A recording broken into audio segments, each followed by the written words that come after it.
You know, another thing that I did in Egypt was celebrate the 1 year anniversary of the passing of my daughter. Yeah, so you all know that I was in what I call my tomb time for a year. My daughter took her life 1 year ago. It was October 6th, the worst day of my life. And there was so much that went on for me. In that year, I was quiet. Um, I was literally told by Spirit to be still and write, which I did. You can read my blogs. They're on my website, anchoringthelight.org. That's all I could do was write and play piano. I wrote a lot of music. It just was pouring through me, along with tears. um, it was so cathartic. A death is never easy, okay? Suicide death is complicated. It really is. And it strips you naked.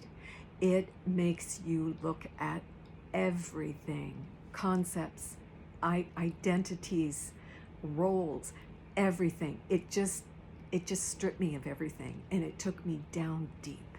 It took me deep. I wasn't rolling around in depression, you know, but I was doing some deep soul searching, a lot of crying, it was shocking and traumatic. But going to Egypt, and as you know, it was our 25th journey to Egypt, and I knew I would be there during the first year anniversary of my daughter's passing. And it was actually October 6th, and funnily enough, it fell on a full moon in Aries. And I had planned a ritual. It was so beautiful. It was so beautiful, and it was so guided. We were on the Nile. Just imagine, if you will, this setting. We were on the Nile. We sailed the Nile all the way from Aswan up to Cairo. I'm telling you, that trip on that long cruise is something that I will do every year. It is exclusive. You will get premier view, like the ancients did, of what they saw. I can't even describe it. Can you hear that I'm stuck for words? I mean, I was looking out of my window. I'm like, where's Moses? He's got to be in the basket somewhere in those bulrushes. It's so biblical. It's just so beautiful. We had time every day for class. You get the most beautiful teachings that I have been guided to share for over nearly 25 years. So we had time for class, for group sharing, just for everything. We had a beautiful guide who's been with National Geographic. He was fabulous, very, very knowledgeable.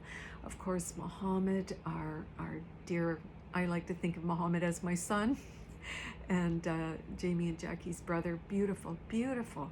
So, you know, if you're thinking about, I know I'm sidetracking here, but if you're thinking of Egypt and you are really serious about doing some deep inner work, I mean, really serious about walking this path, join me. You won't regret it, honestly. You just won't. I mean, yeah, check it out. Go to the website, check it out. But anyway, so back to my story. So imagine this, we're on the Nile. It's a beautiful night. All of us were gathered. Our ship had 3 decks. So we were on a deck all alone. And we were sitting there, and I had this crystal from Jordan. My beautiful Jordy loved Egypt. She had a tattoo of the Eye of Horus and Isis and Osiris. She always said one day she hoped to go to Egypt. She loved crystals. She loved it all, but she never got to Egypt. So I thought, darling Jordy, I'm bringing you to Egypt with me. So I had this beautiful crystal that was hers. In fact, it was a hematite. And so we were all gathered on this deck. The full moon was out. It was glistening on the water, sparkling. I could feel the presence of love in the field around me. There were angels. There were masters. I'm not kidding. The ancients were there. I could feel the presence of the goddesses and the gods. Everyone supporting this beautiful ritual ceremony that we were doing in honor of Jordan's light. You know what? If anyone out there has experienced the suicide death of a child, they're not bad, they're not wrong. No. So don't think of yourself as a bad parent or anything. You know, don't think of them as being whatever it is you're thinking.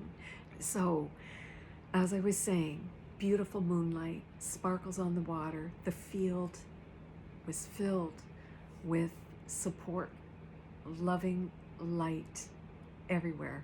Fairies. I mean, I could see little balls of light, like energy balls. I mean, it was just everywhere. And another interesting note is that being on the water, and the god of the water is God Happy, and that is the god of Aquarius, and my beautiful Jordan is an Aquarian. So it was just, I love how everything was all lined up. It was so fitting, so perfect.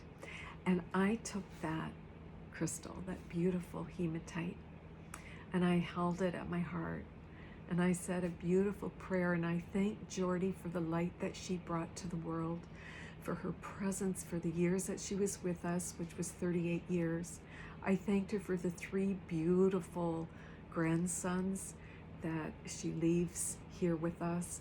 I felt gratitude. And do you know, a year ago, I never in a million years would have ever thought I would feel gratitude.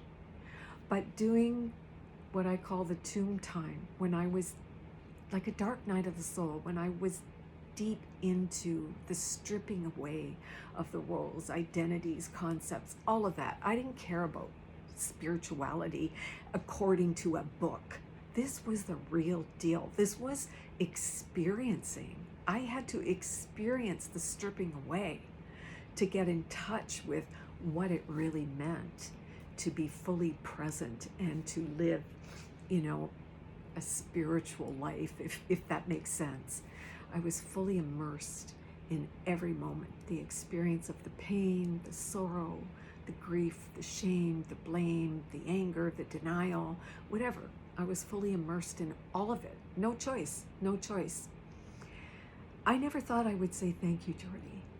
I never thought I would feel this lifting up, right? But God is grace.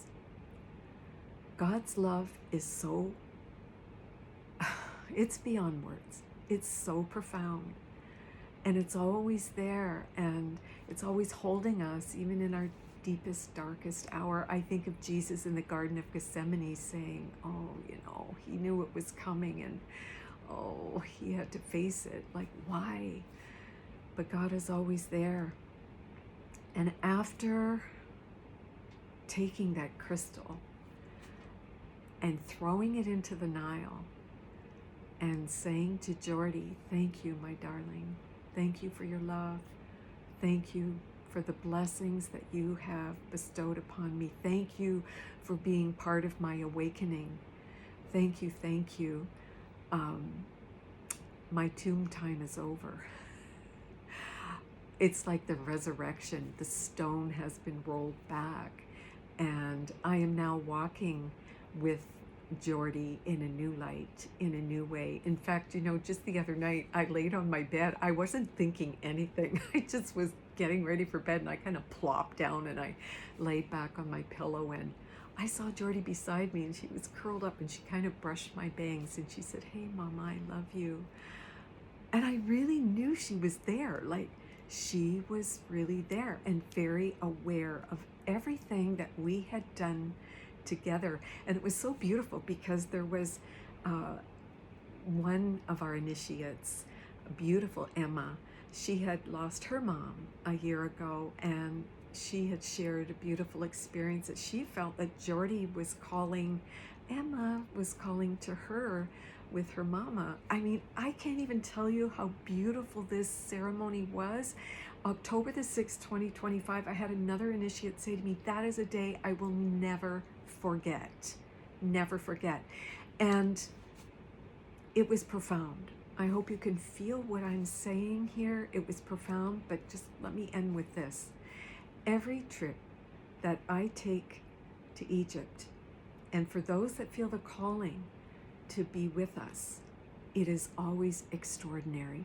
We go with the intention of remembering who we are. And you know what happens when you do that? Doors open, miracles happen. There is an outpouring of love. We fill the field with positive, beautiful intention, to be fully present in the experience of the awakening. So again, thank you for being here and listening to this. But if you feel the call, I'd love to have you join us on the trip.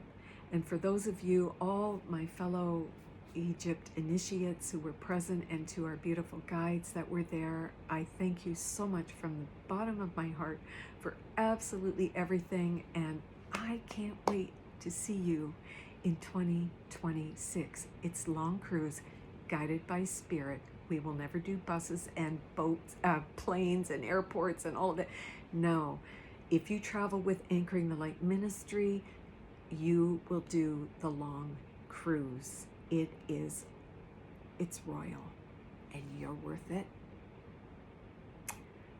We deserve it because we give up the right to be like everybody else. Okay, with that, I'm going to end here, but not without telling you I love you so much. And I'll be back again, with something, who knows what. But anyway, have a good day. Bye for now. Bye-bye.